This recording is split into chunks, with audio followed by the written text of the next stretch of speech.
Hello, it's Jenny, co-founder of Soul Integrity. Yes, I'm in my car.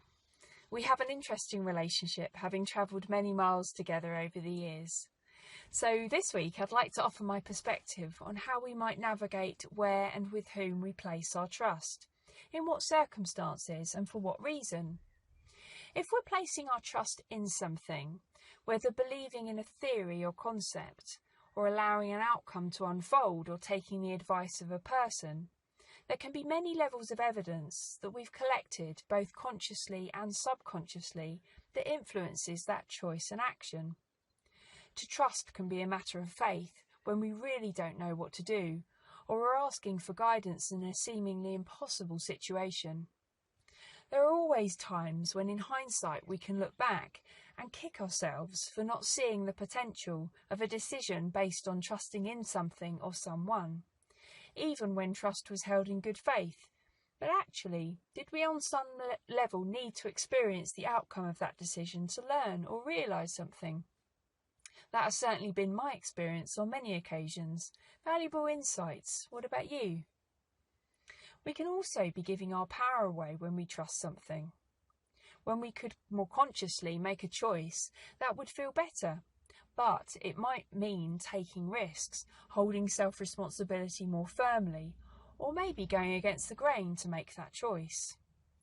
It can be challenging to find a calm time during our day, to feel the guidance of the true inner knowing that we all have. There are so many biases influencing us all the time. Our relationships with each other, our upbringing, the right thing to do, our assumptions and expectations, our knowledge base, the loudest voice or the biggest message, be it media or other influence. I appreciate that sometimes decisions have to be made swiftly. But when we're in a place of vulnerability, for example, when we have a serious health diagnosis, our fear can severely cloud our self-trust. I've witnessed in my career that this fear can increase our tendency to give our power away when making decisions.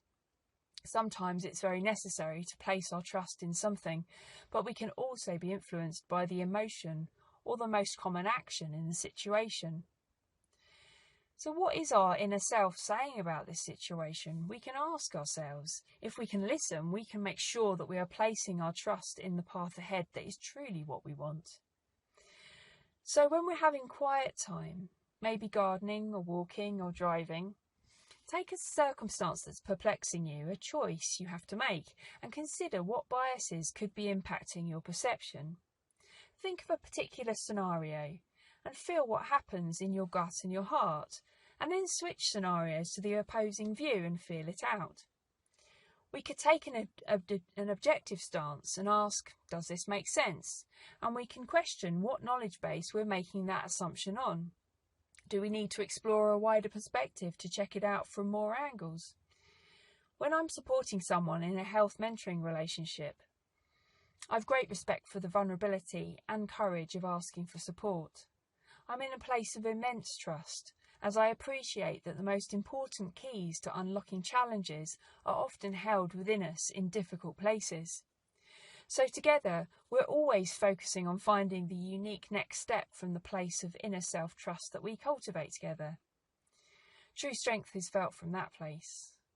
I believe that no person has a definitive answer for another.